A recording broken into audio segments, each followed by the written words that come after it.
বড় খবর, big breaking news. এই মুহূর্তে পাওয়া সবচেয়ে বড় খবর, স্পিকার পদ নিয়ে ডামাডোল এনডিএর শিবিরে। মোদীকে চ্যালেঞ্জ করে সরাসরি চন্দ্রবাবুর পাশে ইন্ডিয়া জোট। ভোট পর্ব মিটেছে, শপথ গ্রহণও সম্পূর্ণ হয়েছে। শরিকদের সমর্থন নিয়ে ফের একবার দেশের মসনদে বসেছেন প্রধানমন্ত্রী নরেন্দ্র মোদী। যে গুরুত্বপূর্ণ মন্ত্রকগুলো সমর্থনকারীরা আশা করেছিলেন, তাও সুকৌশলে এড়িয়েছেন তিনবারের নির্বাচিত প্রধানমন্ত্রী। এবার কিন্তু আর সেই পথ নেই। এনডিএ সরকারের অন্যতম শরিক চন্দ্রবাবু নাইডু সাফ জানিয়েছেন, লোকসভার স্পিকার বা অধ্যক্ষ পদ তার চাই। আর সেখানে বিরোধী জোট ইন্ডিয়া সরাসরি পাশে দাঁড়িয়েছেন অন্ধ্রপ্রদেশের মুখ্যমন্ত্রী তথা টিডিপি সুপ্রিমোর। মোদীকে চাপে রাখতে এটা রাহুল গান্ধীদের একটা মোক্ষম চাল বলেই মত রাজনৈতিক মহলের।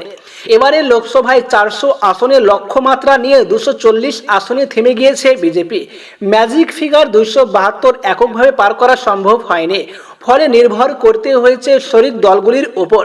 সব মিলিয়ে এনডিএ জোট পেয়েছে 293 আসন। সেখানে 28 আসন দিয়ে সমর্থন জানিয়েছে চন্দ্রবাবু টিডিপি ও নীতিশ কুমারের জেডিইউ। ফলে এই শরিক নির্ভরতা আগামী 5 বছর বহন করতেই হবে বিজেপিকে, যদি তারা সরকার থাকতে চায়।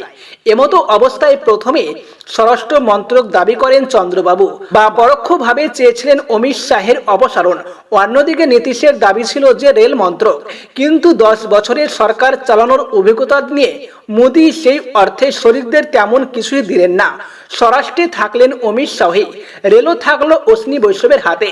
পূর্ণ মন্ত্রী তালিকায় চন্দ্রবাবুর দলের কে রামমোহন নাইডু পেয়েছেন অসামরিক বিমান পরিবহন মন্ত্রক, আর নীতিশের দলের রাজীব রঞ্জন সিংকে দেওয়া হয়েছে পঞ্চায়েতি রাজ, মৎস্য, পশুপালন, ডেয়ারি মন্ত্রক। এবার এ দুধের স্বাদ ঘোলে মেটানোর চেয়ে বেশি কিছুই নয়।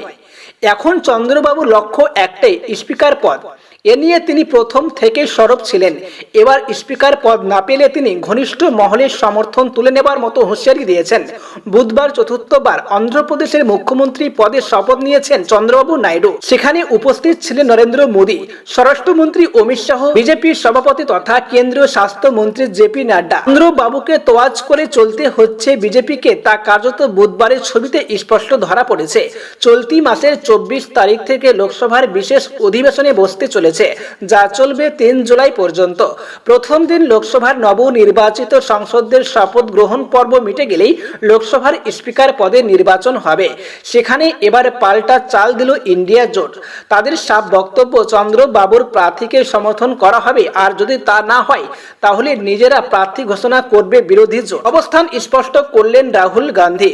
সূত্রের খবর, চলতি সম্প্রদায়ের ভোট নিজেদের ঝুলিতে রাখতে চন্দ্রবাবু চান জিমেসি বালযোগীর ছেলে হরিশ মাথুর বালাযোগীর স্পিকার করা হোক। টিডিপির প্রার্থীকে যদি এনডিএ বা মোদী সরকার নির্বাচিত করে তাহলে তাকে সমর্থন করবে ইন্ডিয়া।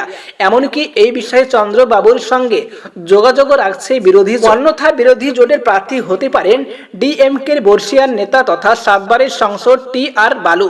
এবার চন্দ্রবাবুর সমর্থন বজায় রাখতে মোদী কি সিদ্ধান্ত নেন সেটাই দেখায়।